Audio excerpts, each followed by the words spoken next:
Welcome to Last First Date Radio, featuring interviews with experts in dating, relating, and mating in midlife. And now, here's your host, Sandy Weiner. You do want to be very clear in what you want in a man in a relationship, and to also know what are the signs of a man that can be in a long-lasting relationship.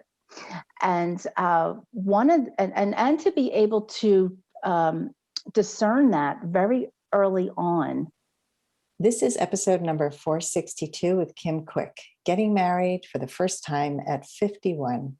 Hi, everybody. I'm Sandy Weiner, and welcome back to Last First Date Radio, where we believe it is never too late to go on your last first date.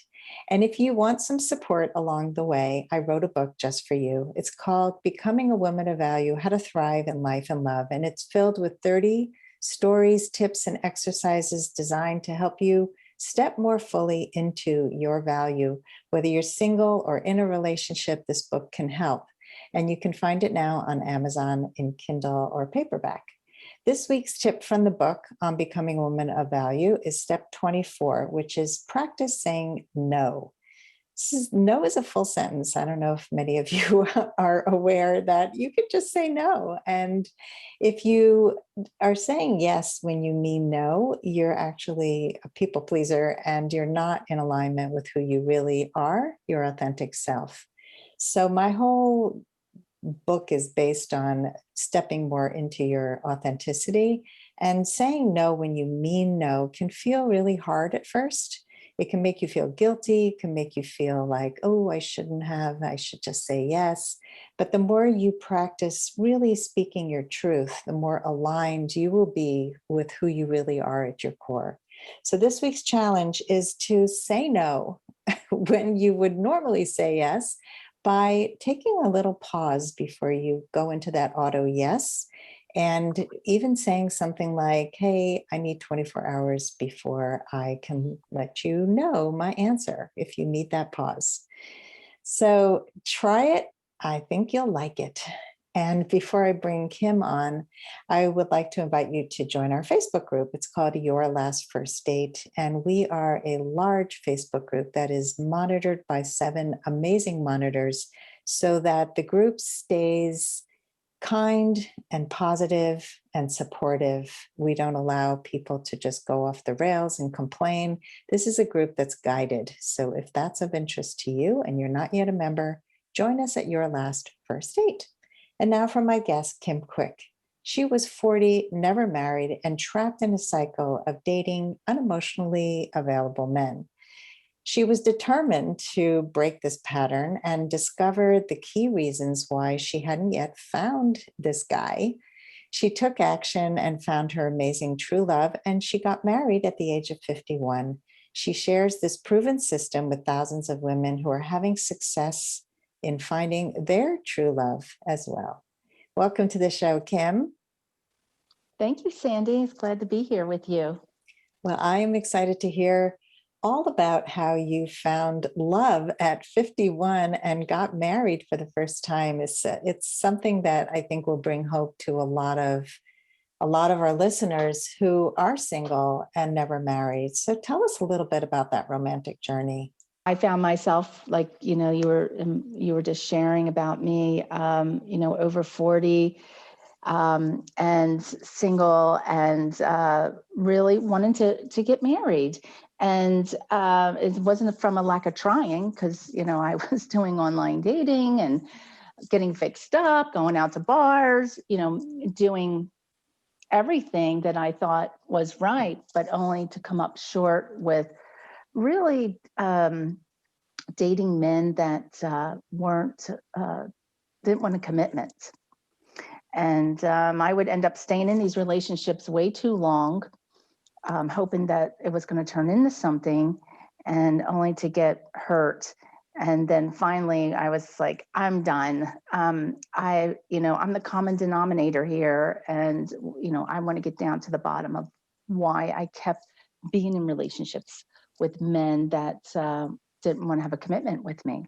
I, really, went on this journey, this quest to discover. And one of the things was, really looking back at my childhood, and there were certain beliefs that I created about myself and about men and relationships that I uncovered and really determined, there was a belief of me not feeling important. And so guess what? I don't feel important, and then I'm in relationships with men who aren't making me important. So, and it was subconscious because although I kept saying I want to be in a committed relationship, I want to be married, but I, made the choice based upon my beliefs to be in these relationships. So once I uncovered that, and then did some other things, learning about the feminine, learning about online dating, I ended up, I had taken a little bit of a break, and I went back online, and within 2 weeks, I met my husband. And it's like happened like that, like really fast. And I knew what I wanted. And he is the complete opposite of all the men I ever dated. He treats me like a queen, cherishes me, loves me. And we've been together actually for almost 10 years now, been married for almost 5, and it's still going very strong. Wow. That's an amazing story. And as a dating coach, it doesn't surprise me at all. Because it is so important to do the inner work. We do the outer work. We put so much effort into showing up to online dating, to getting fixed up, to all those things. And it is just such an important thing to go deeper within. And childhood is such a great place to start. We unconsciously have these beliefs. I remember one of my beliefs was men don't show up for me, because that was the message in my childhood. And so I always attracted men who didn't show up, which is very similar to your belief about you're not important.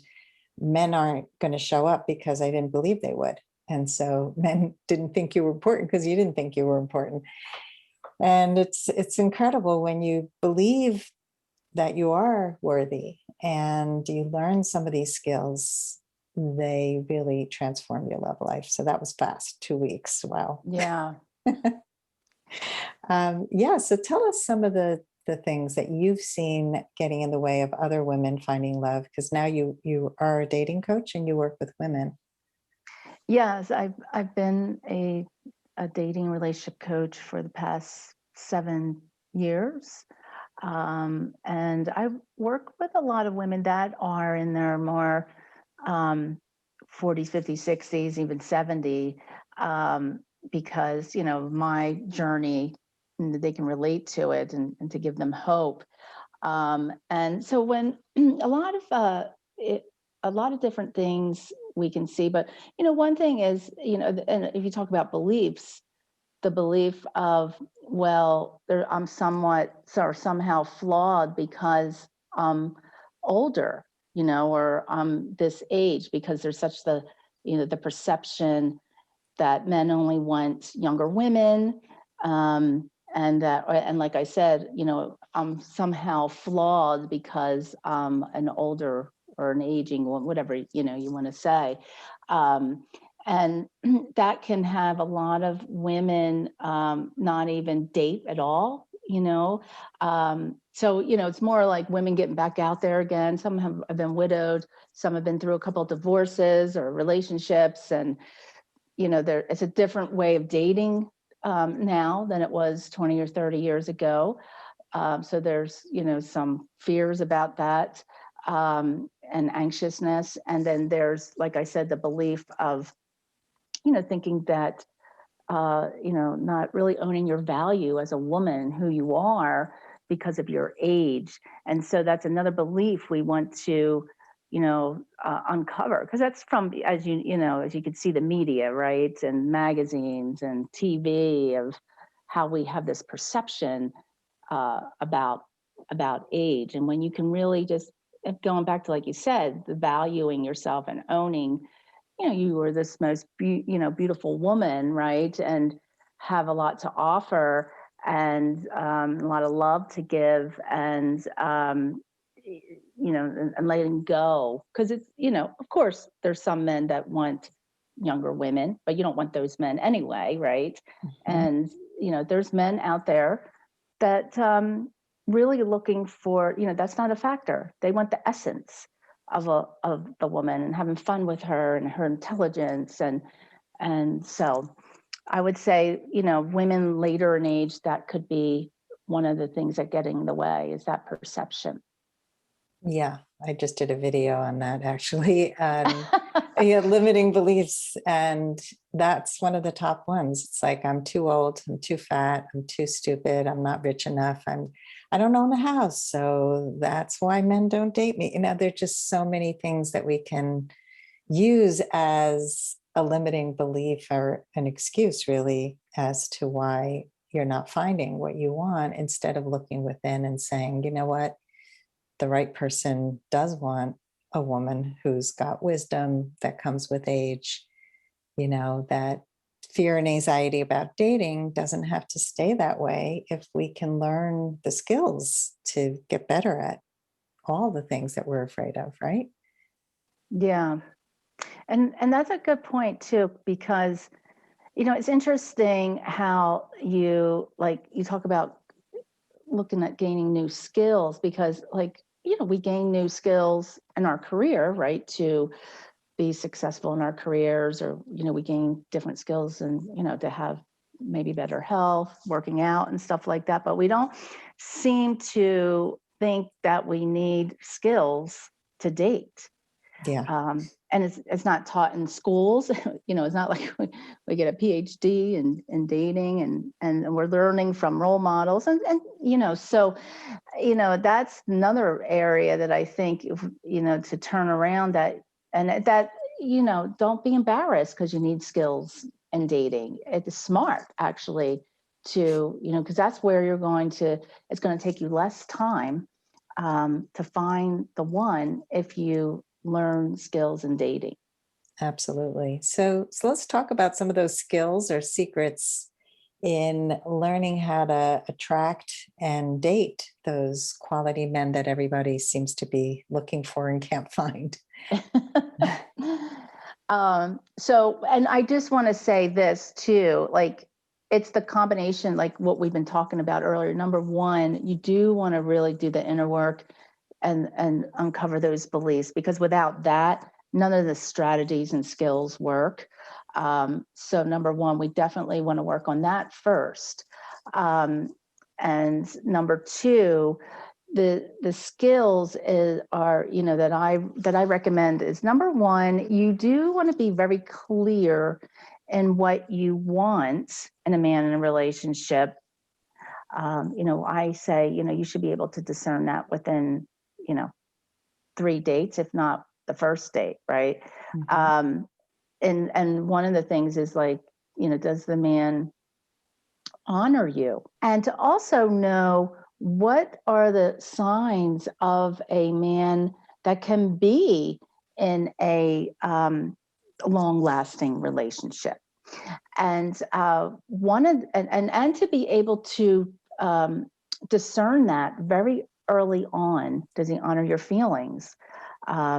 Just to even say, say you're going on a date and you say to the man, well, I need to be home by 9 p.m. I got this big presentation tomorrow and I just need to be home by then.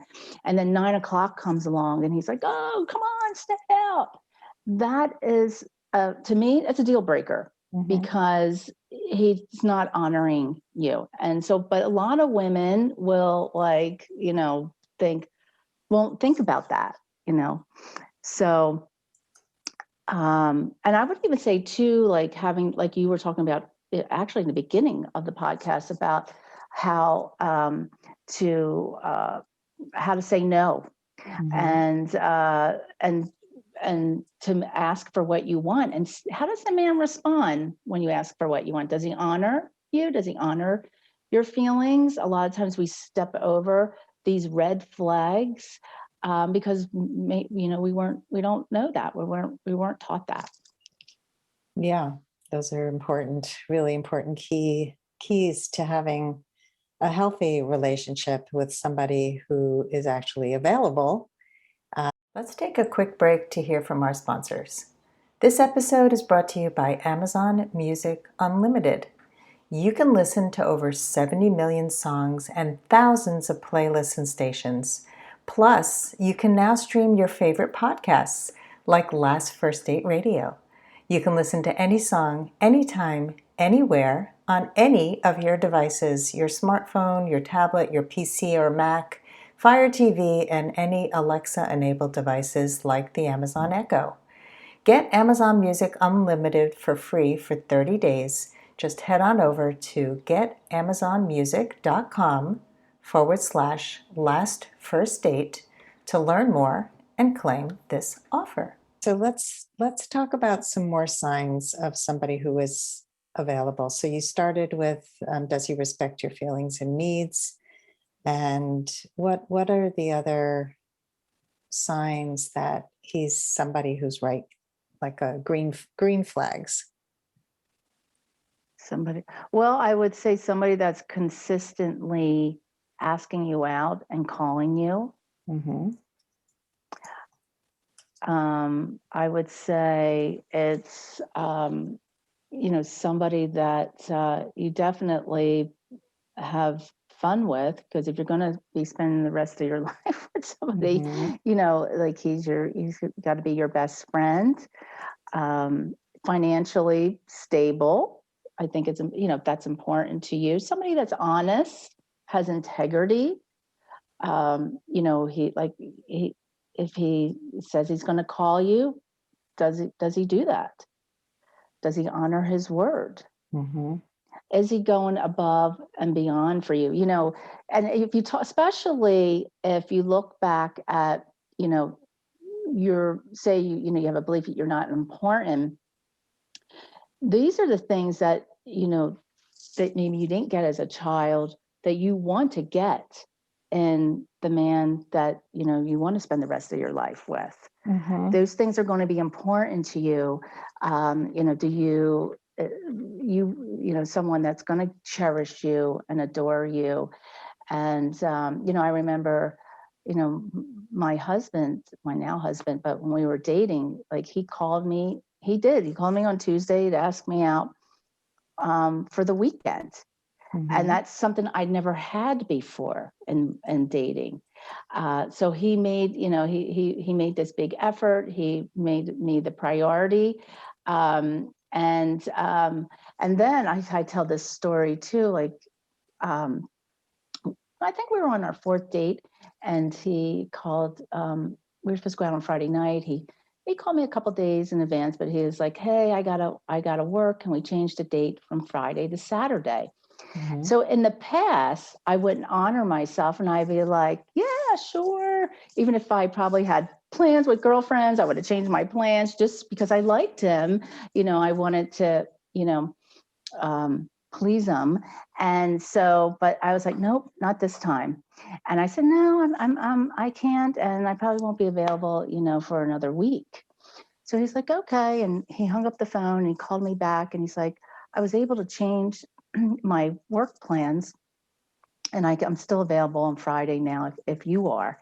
Mm-hmm. And I was just floored because I never had a man do that. Like he actually changed his, plans to make sure he could see me on Friday night. And so I showed up, to what I wanted Mm-hmm. and honored myself. And he showed up, to the man that I wanted him to be. So it's just this, being on the lookout, being aware of this and honoring yourself and seeing how the man is responding to you. Yeah, very important and impressive.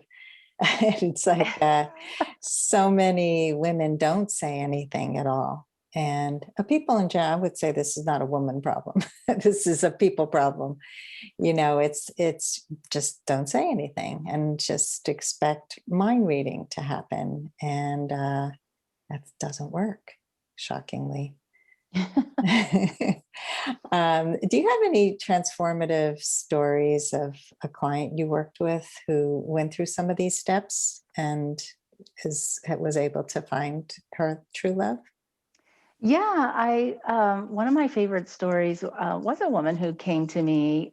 She was 71. She was widowed, and she wanted to find love again. And she had been single for about 4 years, and but she had been on 5 different online sites. Like I was just like, God bless her. I was like, wow, she is committed. So it wasn't, again, it wasn't her lack of trying. She was out there, but she couldn't seem to find the one. And so we did uncover, one of her beliefs was, about her age, that she wasn't going to find someone because of her age. Because she was a very successful woman, who was an engineer. I mean, she was very smart. And so we really, had her, we uncovered that, and this is why she was making these choices. Because one of the things she was doing, she was settling and dating this man that wasn't making her the priority. And so she wasn't really happy with him, but she kind of still, dated him.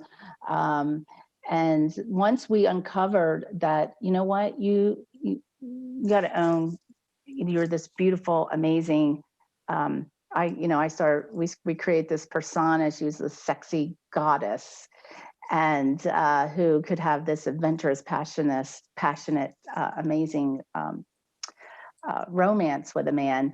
And so she broke up with that guy, not to see him anymore. And as she got new pictures, which is something I recommend, as you doing online dating, you have professional photos. We changed her profile to really bring out the essence of who she was, really focusing on this amazing woman and what she was looking for. And lo and behold, she started dating a couple men. And actually, this is another great point. Now we had her coming from she's the chooser.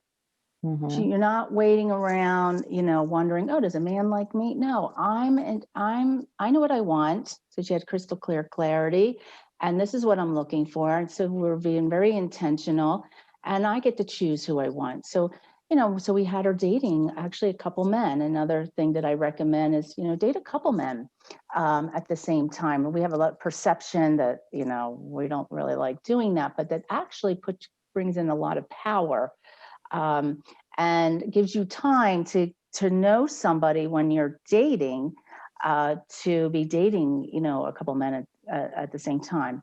And then, one really stood out, and next thing you know, they were in a committed relationship, and he was actually 1 year younger than her.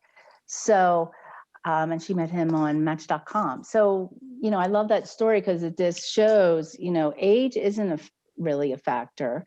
And, if you put all these, pieces in, that you can find love, and you can find love online. Great story. Thank you. Thank you for sharing that. Yeah, it's just getting out of your own way and realizing what's possible and believing it. I love that. So, Kim, what are your final words of advice for somebody who wants to go on their last first date? Definitely number one, don't give up. Don't give up hope. Persevere. I think persevere, staying in the game, and really, doing the inner work and the outer work. Like inner work and, uncovering any beliefs that are holding you back, and then pulling in some strategies of dating skills. That combination is very powerful for you to go on your last first date. I love it. Well, thank you, Kim, for this great conversation on just giving people hope that clarity and focus and doing the inner work of really uncovering those blind spots and limiting beliefs helps you to then be open to the strategies that you teach, to have that long-lasting relationship. So thank you. You're welcome. It was a pleasure. Thank you for having me. My pleasure. So tell us how people can find you, Kim. Yeah, you can go to my website, foreverloveformula.com. And I have you can sign up for a free gift on how to start dating quality men. And I have a lot of information there on my blog and how to contact me. Awesome. Well, thanks again. And thank you, everybody, for listening. And if you love our show, it really helps when you rate and review us. It helps us to get more excellent guests just like Kim. So thank you for listening. And we hope you go on your last first date very soon.